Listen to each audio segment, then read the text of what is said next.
pastor niya kian kyu khai kami bo efisya mai dunya bo korean kai je kai ka sunem kai sun kyu abo nga sunem de wan kisya tija kuido ja tingwang sam kai si mukun kasang ra kamne tonight ini Dinda lengzen kasnu kudien ko ang topic sai the temple of God. Tingwang ko Raky. Ebo walang panggat ja kuida leng kamne ali langga sikma mai dundi wang mong dai na English kasnu itu the ken ku khane Ephesians chapter 2 verses 20 through 22.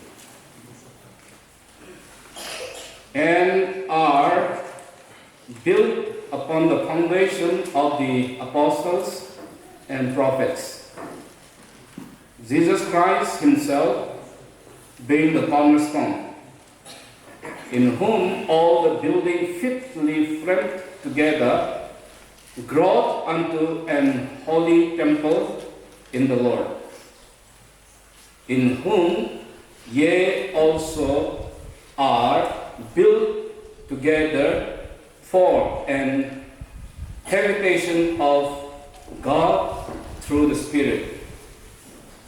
Parambasi liu ken kubatinga ken madunya tija sibam sune ken madunya sibam tang lu lak di dobam sune adiu pahanga tija puja kira le tingone de to ti kara le tla ken tuke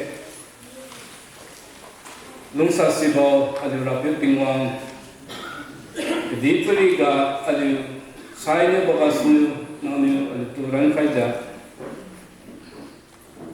tingyan taraleng musun kesan bo pi khaja adu lungbam bawanga nusun ni nungam kamnam panga sumaina adu silo raleng tuja Sara samga snu nalat nabuisi adu leng khaja pranga snu to di thon kuai adu toy nalai kengsi Kuiza makum kesang sone rapiu nalai kengda kontan bambo mai song kahabo ngam kambo lat kenge adu to namu pisi kaja adu lunga habola kengsi pirim kai kelo situja rapiu adu bo hyuna bo lunga kanai pitip sang kai kelo nalam phengan kyo pisi sang kai kelo adu mutiu to toy kara jisu jenga sun kon de kenge so kai la amen. Temple temple la kengsi adu kaman ko temple la kenge si zenga sunu temple tu da sai adu no khai da sino tiwe adu nam dunia Raky tinga temple tu da sai para tu Hindu mun ko ki to temple tu da ti khaye adu Christian of hakum of the has to start to the nothing reagas nifty kaye, where the no vivo. To the temple to the side, Hagadissima, Ugadissima, Udamendissima, temple to the side, oh, Raky, to say, a little to the Lokaye. Senior boy, a little temple of God, Chubalampranga, Casibo.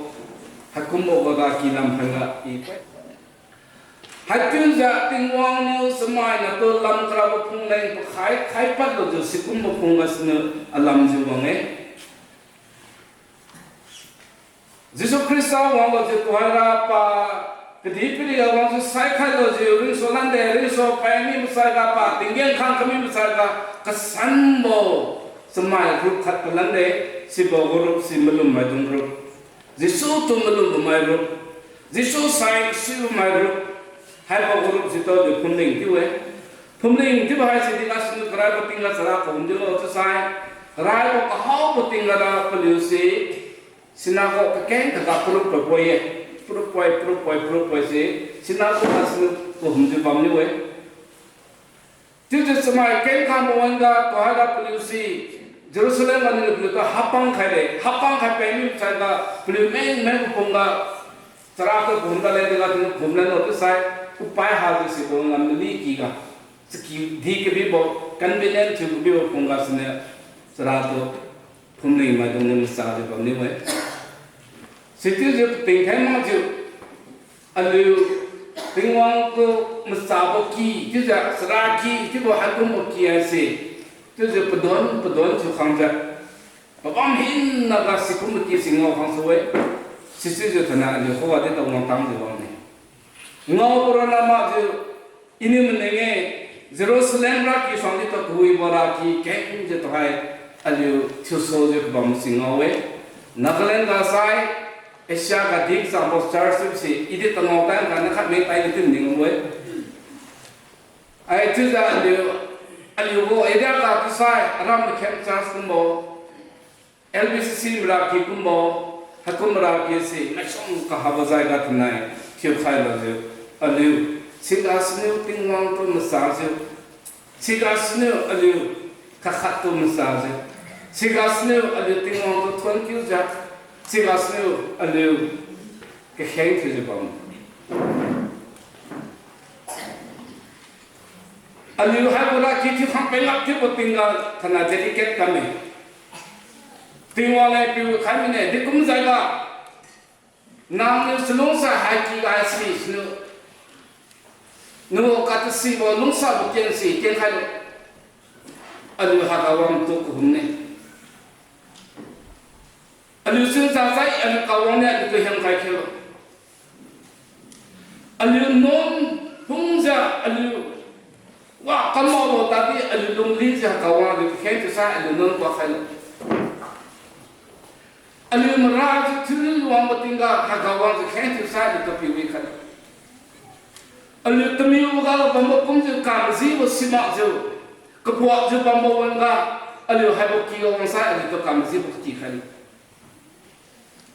hai bo ki si tu je alu thana Tingwang ko ka kai bo Bible ka sun de ne Tingwang le nge ki je ka kai ka mi bo ki se Tingwang palen ga ka ma san ki ye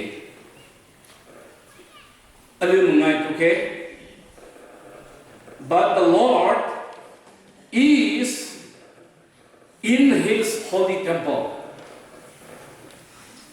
Tingwang le pi pa kami bo ki si na san boy ki zeng ga sun hai bo ki si pang ki ta mi boy this building becomes the holy temple.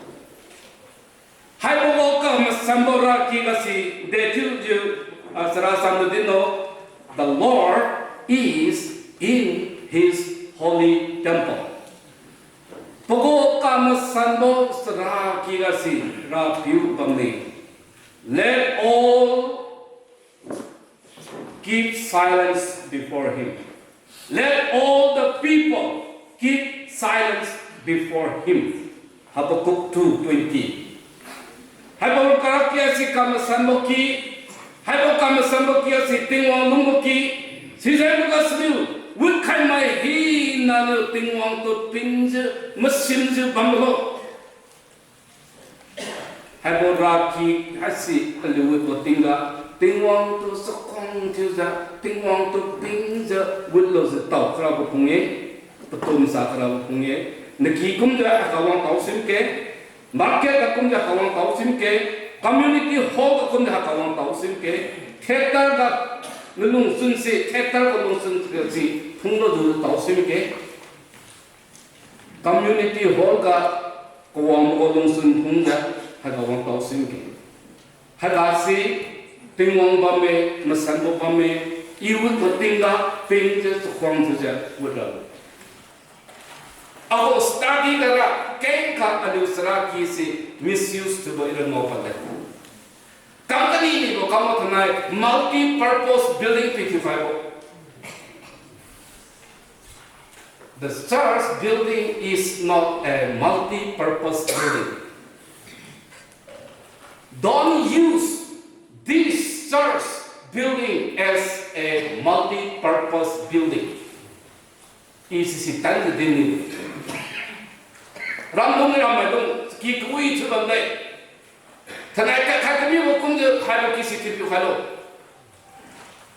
เทคนิคคุณจะ community hall คุณจะ multi-purpose building ปิดขจำมันจะสิรำคนสังเกลุ่มรำว่าอีกแค่ไหนให้บอกกี่ให้ปิ้งจะปิ้งว่าก็ปิ้งจะควงจะมาสั่นบอกมันยากทิ้งบอกว่าจะถึงอยู่ใครก็รู้สิทธิ์จะใช้ปิ้งว่าเนี่ยกินใครรู้ปิ้งว่าเนี่ยกินไม่ได้ก็ใช้ปิ้งว่าเนี่ยดูว่าเรานี่หินับปิ้งใครรู้ฮันน่าที่ว่าปีสิเปล่าใจบอกว่าสนุกไปกันบางครั้งก็สิเดี๋ยวบางทีเราต้องจะคิดสิ่งที่จะทำมาบางอย่างเลยพอเรานับคำพิคัดชื่อจะเปล่านิดที่ว่าไปกันบางครั้งก็สิคุณาคนดู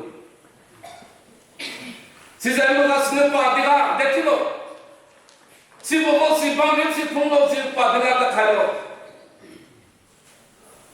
สระคุณบอกคุณก็ตะไคร้หากคุณบอกว่ากี่ละไม่ตะไคร้ปิ้งจูปลุงสุริบุญคุยติ้งก็จูว่าจะปิ้งวางเขาว่าแค่แค่เท่ากับปิ้งละ direct ปิ้งวางนี่ตัวลำไส้บ่ปิ้งวางนี่พวกแค่บอกแค่กับใครจะเป็นหน้าเป็นก็มีบ่ the great prophet สมัยนักวิจัยเสียจ้าปิ้งวางกี่ละปิ้งวางตัวปิ้งจะสักวันจะวุฒิจะประตูกำสาวพวกเขาแค่บอกว่าติ้งวางกินใคร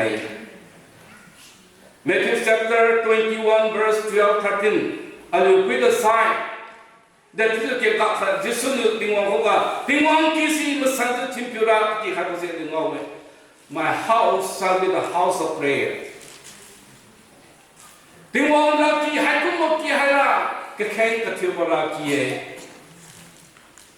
อายุทนายก็ที่จะให้รักกี่ทิมพิวเราSunday ไหนมันแข่งที่บรากี Sunday ไหนที่ตัวที่ผมบอกส่วนวันจะแข่งที่บรากี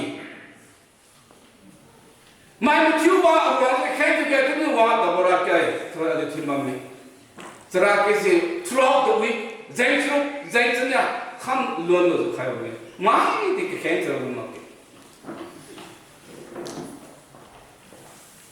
อันนี้ก็ถ้าเรา modern theology keng kha le to influence ba ba me zero keng te to ting to keng kha na idi to zi keng te ba me da lu tu ma ten ko bon salam ke te te ting cha ama di to le pa dam ke tu kun ka ti ting ma si ba mo da te keng na kun ne kam ko zra ki me ma ta ki ga to keng jo te di su ye zra su lam to zra je everywhere le tu bam to hai to ko ta bam to excuse kanบอกพี่มองว่าการมิสิโดนละแกสิไฟก็จะไล่เซลล์ตัวทิมเดียวเลยนั่นอัพนี่kanบอกติงวางสิมาเก็บพลังระอลิมทิวเนี่ยติงวางตัวอลามอะไรเงี้ยที่จะทิวโซโลจะใครไม่สิติงวาง seriously paraสิโลใครโล serious very serious ที่กังใครโลแม่ก็ผมได้แข่งกันเลยแม่ตามีคนละคนมาเลยถึงว่าละประเคนคดีว่าสิพิจารณาได้จะรับได้ถอยคุณใจเฮ้ไอ้ไม่กันมาให้เราเว้ยหิวปีน่าไม่คุยกันละให้พวกที่ให้สิถึงว่าเขียนที่นู่นรันจะบ้างมันอันนี้ตัวคนจะบ้างเนี่ยเราไม่ได้เก็บไว้สิมาละจ้าคือว่ามันต้องถอยกันอะไรที่เกิดถึงว่ามันเขียนคดีสิรันจะคนจะบ้างวุฒิมาบอกให้พวกกี่เสียเดียวมาที่แข่งที่พวกกี่ที่เราเล่นใจมันสนุกนั่นเป็นไงบ้างกาขันละกิโลเมตรน้ำแทนกับอุตสาหกรรมแทนกับสมองเราตัวเราอันนี้ให้พวกกี่สระกี่ Charles อันนี้ Charles จะมันจะ understand อยู่บางทีให้พวกกี่ที่นี่ playing football playing จะ technically อันนี้ theologically biblically หรือคุยแค่ใช้ผมนิ่งที่จะให้พวกกี่ตัวมันเก่ง Charles ที่จะก็บางคนให้พวกกี่ตัวมันเก่งCharles ที่ว่าให้สิประจันอันนี้Bible มันงออันนี้เกลิโลละเกสิลิโลละเกขนาดนั้นอันนี้ให้คุณบอกเบาให้ตัวรังเกลงวิรังกับบัมโบกติมากับสนุนน้ำให้ตั้งมันลุ่มบอก Jisu to imelum day. Jisu hai Arab piu day. Jisu hai to ku khai piu day. Jisu hai to I Corinthian to ku humjung ra day. Sakyu na di to Jisu be na ira pu mi hupina to ki khai sakyu ra day. Ti ko this is sun clear to the local madung rup se. Jisu I swanma sama sita de thanai sinu I na sai su de lung ra de. Na ne kedin si piu lung ra de. Na sai si I marian de lung ra de. Ti da lu ko go. This is a local madung rup se. Suma kham yu ma kham kru ma kham kai ma si bo go rup si to church to bam se. To ai mam se tum ni. Hai bo go phumlin jan se bazan tam bo bam me khan mystery. Mystery tu raklo mai den singam lokla bo tu boram ke sim la pas sie tu di pi ju no khamai dong na kha sira bo pi ju su khamai ro na kha sira bo char su bo lam phanga si mai kai mai sila ke Hindu pina sa su lam phanga understand to la ke Muslim pina understand to la ke Buddhist ra ka khamai dong sa su lam ma ha ka la ke Pelang pangga pisiu khaibo pisi khaibo aliu kumai wana kan star su pelang pangga sira. Hai bo star saibo Bible ga the new man just did go away. The son of mine just go away. Jubra aliu star su sida Old Testament ke ga han. Moses ke ga han. Suang David Solomon pelu ke ga han. Star su pelang pangga si krai batinga pelu din lon pale. Sisi to foundation tu. Sibo ko lakke, sibo ko rasam pelinu, pakai rasam. Si rasne alu puning si soboy, sibo si anu sai, jarasu si palaboy tu dah tu. Jarasu si palab kai hai. Kalau ima donu kui sam serasam alu koga semai na koga tingkai manu sai. Si rasne pelinu serasam apa tinggal pelinu tu jadi papa boy. Serasam ni tu selak le tu seluia tu pang tiu tu pang rama boy. Kasan bo, kamasan bo, lagke rasam si pelinu din boy. Kamasan bo, kasan bo lagke dungdung ga central tu bo substance pursue pesang si delo sai Christ. Si delo si foundation pelinu tu so betingga cornerstone si Jesus. Alu cornerstone tu dah siapa yang cornerstone itu bame. Cornerstone tu kemiknya. Kepung tu so dasai, para juk sama si tam dia tu cornerstone tu posisi sama sa kepung tu lah. Alu kita kalau cornerstone I think tu mana si mana. Mereka cornerstone tu si para tu dokai. Cornerstone tu wahina ko wahina pungrabo, wahina zom tikrabo, zom tu kayu punge tu. Jisu zaman sai gospel palake. Jisu zaman sai prophets pamiu ko madong plungam hadira.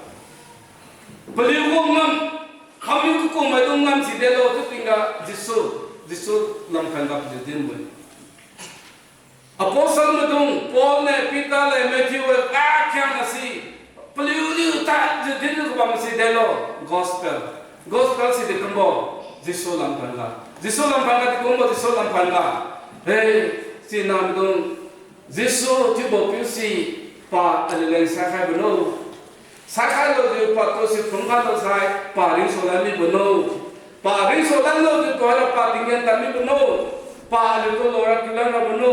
Betul alura piusi lo kai kai kita pelune dino mesti gospel tibo. Gospel ni tu pang din tinggal hypo Jisu dan pangadi kemau bosi gospel sama boy. Kasang bo gospel ra Jisu dan pangadi na boy. Si bo gospel, si bo serasam sini pepi don noja tanai pumling tu bosi soje bang boy. Sini ini tanai dingkai kini bukan. Without Christ. Krista hanwe kita sai kuisam tu si bamula. Kuisam tu si bamula sai melum mai dong tu si palak. Melum mai dong hanwe tu sai church to see Bamla. Mulum Madam Bambe and church Bambe. Gospel, Kuisam Bambe was the Mulum, but where you see, I will not. She said, was the gospel, see, foundation. Naringa, gospel, see, Sutaloja, Hunam, something to Tosika, a long time of half of the side. Kapung say, Nang Sakara Kapung see half of the say, additional again from where. Now, Dumame, Psycho, Limited in the thing I say, gospel is the foundation. Now, Sika, Mulum Kala, Sika, Sabdozo, Mulum Madamangazo, Pingan Dalafondra, what you see, gospel doesn't soar away. Gospel Zomaju, Namulum Michael. Gospel is a measure of Kahabo, Tingwang, Kenga, clothing the green way to it, Puntan Lukuye to it. Puntan has become a Puntan Tantang of the Tinga, Saras, King Tana, how good book number Puntan to it. Lamed kan dokter tinggal hidup ina mesan boleh jauh tu tiada bukan boleh kengnya sih. Lalu gospel hai boleh tinggal hidup ina mesan boleh nutra gospel sih hai king tu bapa malung sih tu tiada je. Conviction, non-work crisis pikir sih. Sahaja semua lo hidup ina nepau boleh lama boleh deal tu bapa. Situ hidup ina lo deal tu boleh reject tu tu bapa. Reject to my to see it. To a Hupina Kamasam, Consen regenerate to privacy, regeneration. To a come to Tabo, come to Santabo, revive Kankabo Tingara, my ship me to Kimanta last use away. Palum Pampale, Zisu to look at the Nepalons and see one day. Situzia, Toera, Palum Sugas no, oh, Casango, Kamasambasi, Helabam Sunday, people Hupina to convince Kankabas, Toera Pomunu. Oh, this so imam ni no kerana tinggal tak ni si isimak juga. Tanara tu kok kalau tu lu kasih lo tu bawa sinners prayer si pemunjung masuk pasar awal. Si kau memadu si tu tinggal ni kok kasih tu orang belum memadu orang sah saja. Tu orang beliau itu pening masih. Sepuluh kali pembien kumja, penyen kumja, pemik kumja berzau. Jadi saya bersih. Ini tengah orang nunggu ramai macam tu belum ni, ada macam si kalau gospel tu belum kalau jah, hidup ina masa tu pun san kalau jah, tu ada alu tu pi ada orang kata bambau belum ada bambau orang ke nunggu ramai tu si ilo kaya. Hai bersaiga ini kisah kerja ni bapa me, tu sorabo, masa sorabo. Tingwang Jisu penda senu tuhaira alu rangkalo ko dawo se phumling de kitu ko bamo lu si tuhaira alu pau se have a new man have a temple of God se to alu piju musasobo tiba se have a responsibility se tingwang ne kake ka me nourishment ainu no ko uzalam ko providential care ba me sila ko provision ba me Tiudi semai na alu ni mungkin berapa alu road itu bame hasil alu mungai toke. Automatically tingwang ni pemling tom kuat berapa tu si alu lo mau berapa. Tingwang ni pa masak berapa saya kan sabame alu le responsibility dikai bame. Si bago responsibility si alu kamera lain nang itu boleh. Masak sora lain saya masuk kamuga tingwang ni. Kaki menyiap macam kamu tu senang kamu tinggal di tolong kaya ke, menyiap tinggal di tolong kaya. Anak tu, ane senang kamu dalam kaya tinggal. Sehari pun orang awak, kau sembang kesingkor orang tinggal kesingkam dalam jadi sehari kaya. Selolah macam selotin tu saya terkiu kaya. Dah, orang bukan tes dah.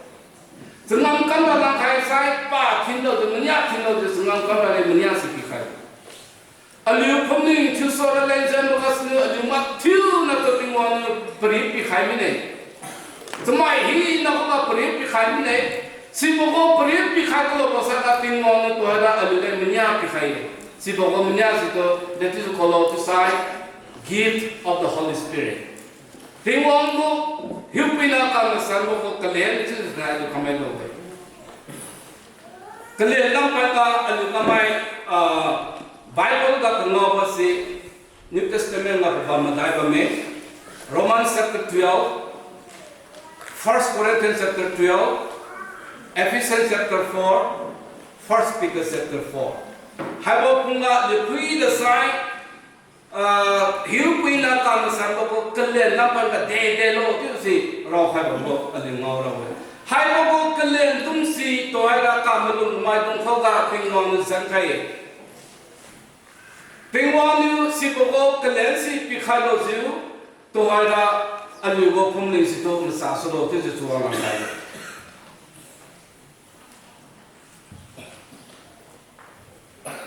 Ngeleng pikhalo kalian se Thinpiu lo ziu khatu khatu masasi. Detiu cara lo tu sai. Number 1. Aliu bau se new man se aliu bau si khat tu bamra len se magas de aliu tiu si wood wrong of them sarba khat tu bo ja khat tu bo pumling masa so what tinggal khat tu len masa to tam sa kami Thinpiu kita kami khalata kawima chura khe kami dilak sai Thinpiu pula tak halan dai. Thinpiu se kam mai bo, Detiu mai bo. Bahut rasa Thinpiu tung bo. Mama one Lord hasil Jehovah kangla kamla. Ira saidi ringi, rapiu si rapiu atuku kapiu bas koe. Ini tujuh dah sawi ada yang muka sen kekali tujuh. Ini tujuh di tujuh sekali tujuh. Hari kasih salah. Tingwang lo semua orang ni, semua sama orang sans tu merawat hidup kerana expect orang lawan. Semua orang, semua hidup hidup tu sahara mahara. Tingwang lo semua hidup tu pilih sepuluh sebab tu tingwang lo semua betul tam je siapa. Nelayan jadi senang cuma tinggal, nuko bangkit kan cuma tinggal. Nuko bangkit pun nak lengan sini Tingwang sembam kita. Pokok mesin nelayan jadi nuko mesin si tam ni. Alay Tingwang mesin si tam ni. Kita kau ada sunnah ni. Kita na tolong sai awak bini untuk Detiu kat. Di sana tolong kita na tolong sama. Tolong sai awak milik pun untuk Detiu kat. Kenapa muka di sunnah ni? Asasi lo tiba-tiba tinggal pada kai menang hamil. Sejak itu, uisan serat kenapa? John tulang matam dalam tamek nak asasi. Memang tinggal dia tidak. John dah perinting se tanpa ujar saya boleh. Kita rasa tak asal. Semua kangkat lain Tingwang ko purpose ko mesin si tam. Ada sisi ya Kristen teror. Ada piuto ada purpose ke. Ada piuto ada mengai musim ke. Ayo convenience saja serat musim ke. Ada piuto. Widi, sadi, ringi, amandi, cerita. Rapiu kelima je bambo rapiu haisi alu semua hina congregation ga bamda tab one in Christ Krista ga khat tibo rapiu khat tibo number 2 ga khat tibo tu dalam bala de nupui beti kam sa ko mai tungda selia sa simke kam sa mai tungda menon julo khudung ko je mangian sin buai Nuto atau pihak lo kalian si, Tingwang tu Thinpiu bazar le menunjuk nekam nekian mai, nuko congregation nak kabambo saw mai pui mai ma mai piu mai ma na mai ba, nim ketibo, nuko service nim ketibo, namun hal lo tinggal pergi mang teramai dong situ, menunjuk wang sar zusulu tibo. Alu Detiu si pokok kalian si tiu si Thinpiu lo di sasai, peminggal tiu mau mak je. Tan la boy tan kami ba pungling si senam ke su kam la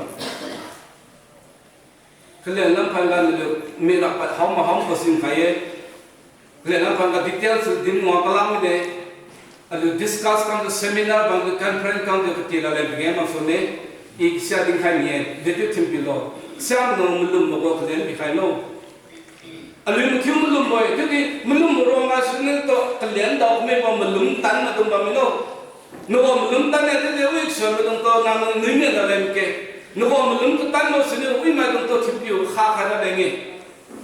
Kesiapa tu nak pipa pokok kalian tahu alim tu pipa le, tu di pipa orang mana tu pokok bangko pakai nanti tu pikir ni bukan ngambo bame, mai pi mati pi ngambo, mai pi ngambo mai bame, pi bukan kalian nak kumo tu ngambo bame, sampai ni enggak pi bukan isi suatu piwe, kalian hai, Tingwang tu saya tadi pi rawa tu bangta tu, kalau aku masih pokok special ability tu siapa hari ini cuma le.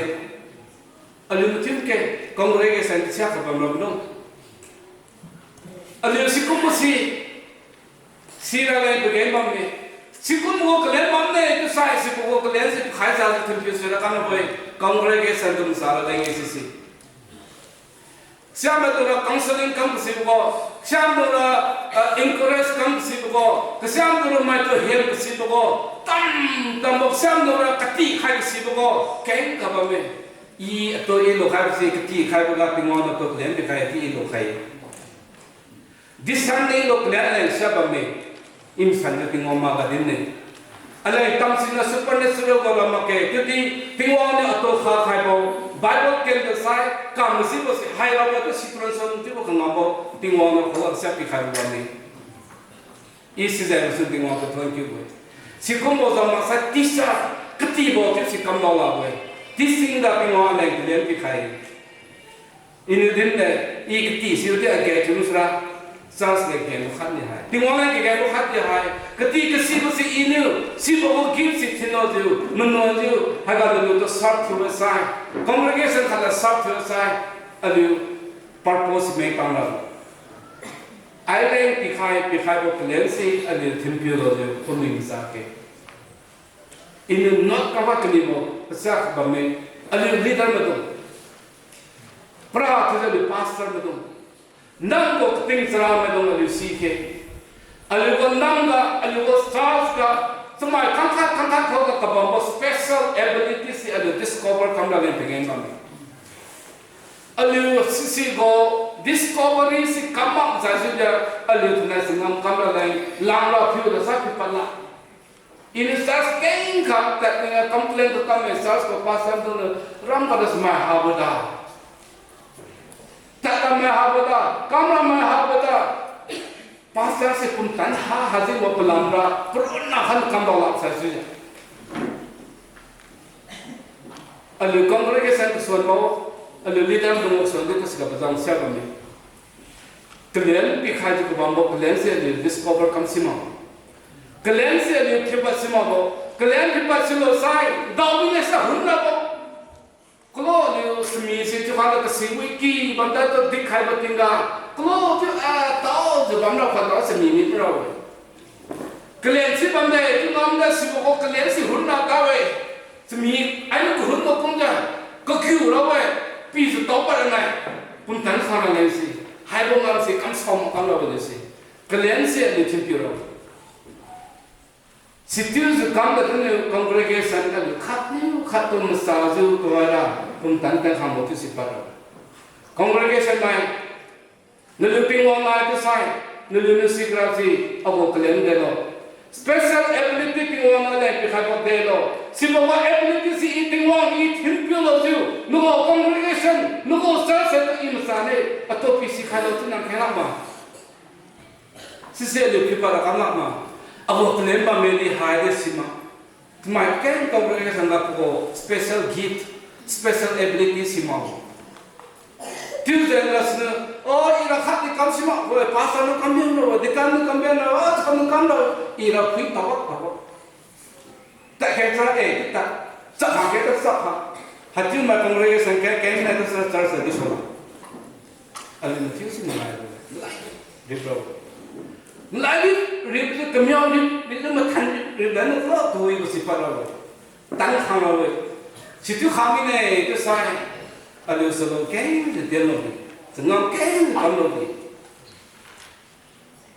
à liệu chỉ số mà này cái đó xin người chơi smile cao được hàng rồi à liệu sao mới lo ta ta chỉ số mà này là số hai giang là được ngon chứ chứ serius serius không đau đâu chỉ số to smile cam rồi nuôi rung chỉ số to đau là lên cam cái năm trăm cái những cái này hôm nay gọi Raky hay Palam Sanjay được Thinpiu cái nô Palam Sanjay được Thinpiu cái tam tam bộ không được Thinpiu khởi dẫn tôi cái hay cả sara tôi mà sara bộ tôi tin chứ đấy non khen có tra bộ healing khen tra bộ de quý ông hi na cam ra cả si cam ra cái thinh cái la cam bộ khét ra bộ quý bộ community hall go Masa stadium go sikum zaiga adi Thinpiu khazan to ke haisi masanbuwe Tingwang ka khaimne Tingwang ka khaim sa si jo hai ki si sami buwe